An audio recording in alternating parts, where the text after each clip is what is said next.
Hello, everyone, and welcome to this week's episode of This Week in Pulmonary and Critical Care Medicine. I'm your host, Aladdin Sagar. Each week, I'll be reviewing a few important original articles along with one review piece so that you can stay on top of the literature without needing to spend hours combing through journals. As always, the information shared here is for educational purposes only. It's not a substitute for clinical judgment in caring for your patients. Now, this week is a milestone moment in our field. The US FDA has just approved BRINSUPRI, or brensocatib, as the very first treatment for non-cystic fibrosis bronchiectasis. This is a condition that affects hundreds of thousands in the United States and millions worldwide, and until now, we've had no approved therapy that targets the underlying disease mechanism. I'll walk you through the approval and then take a deep dive into the Aspen trial, the landmark Phase 3 study published in the New England Journal of Medicine that led to this approval. But that's not all. We'll also look at a very practical article in Chest that helps us think through inhaler device selection in COPD. It's a reminder that the best inhaler isn't necessarily the newest or most expensive, it's the one the patient can actually use correctly. And we'll close with our featured review article for the week, New International Platelet Transfusion Guidelines published in JAMA, which provide clear evidence-based thresholds for transfusion and support a more restrictive approach in many scenarios. Let's get started with the biggest news, the FDA approval of BRINSUPRI and the Aspen trial that made it possible.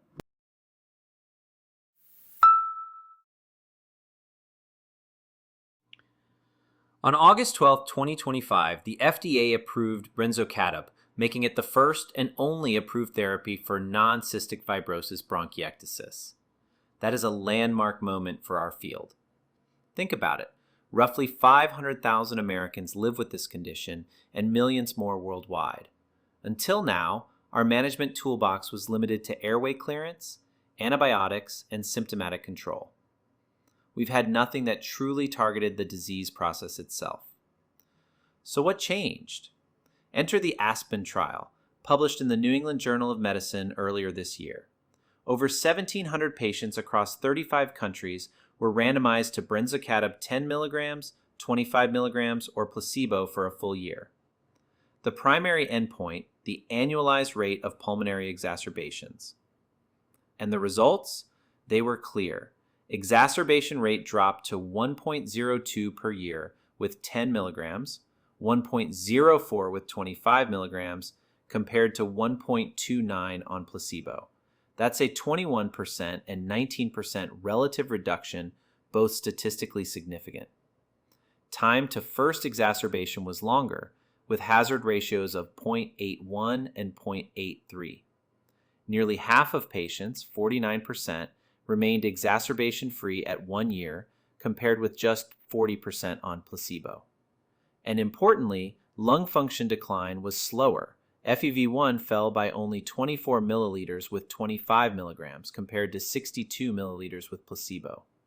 A modest difference, but statistically significant. Safety was generally acceptable. The most common adverse events were mild, things like upper respiratory infections, rash, dry skin, hyperkeratosis. Earlier trials had raised concern about periodontal or gingival changes, but these didn't emerge as a major barrier here. Why this matters at the bedside.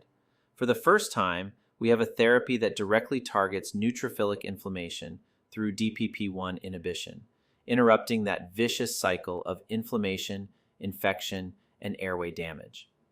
It doesn't cure bronchiectasis, but it clearly reduces exacerbations and slows decline. And those are outcomes that matter deeply to patients and to us as clinicians. The effect size isn't huge, but it's clinically meaningful. For patients with frequent exacerbations despite best standard care, brensocatib offers something we've never had before, a disease-modifying option. The big questions ahead are cost, accessibility, and long-term safety. Those factors will determine how widely this is adopted in real-world practice. Next, let's shift gears to COPD. A Chest article published this August tackled a problem we've all faced. How do you pick the right inhaler for the right patient? There are now more than 22 handheld devices, PMDIs, SMIs, DPIs, not to mention nebulizers. It sounds like choice, but in reality it can be overwhelming. And here's the kicker. The best inhaler isn't the one with the slickest device or newest medication. It's the one the patient can actually use correctly. The article breaks it down into 3 big factors: cognitive function, manual dexterity, and inspiratory flow. First, cognition. About 1 in 4 COPD patients has mild cognitive impairment. That means many patients simply can't master the steps of a handheld inhaler. For them, a PMDI with a holding chamber or a nebulizer with caregiver support may be a better option. Second, manual dexterity.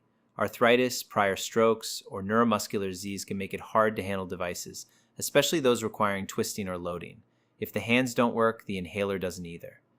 TPIs need a hard, fast inhalation to deliver medication properly, while PMDIs and SMIs need a slow, steady inhalation. If we don't match the device to the patient's breathing pattern, the drug may never reach where it's supposed to. The authors also stress the importance of observing technique and using structured checklists at each visit, because even when patients think they know how to use their inhaler, errors are common. At the bedside, this is a reminder not to just prescribe based on formulary or habit. The best inhaler is the one that fits the patient's abilities, their preferences, and their insurance coverage. And unless we take the time to check, we may be leaving our patients undertreated. And finally, let's wrap up with our review article of the week.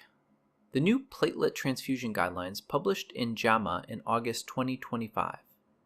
Platelet transfusions are one of the most common procedures in both hematology and critical care, but until now, practices have varied widely. Some clinicians transfuse early and often, others wait for lower thresholds.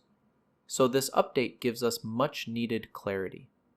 The panel reviewed 21 randomized trials and 13 observational studies. The conclusion? Restrictive transfusion strategies are safe and in most cases preferable. Let's go through the key thresholds.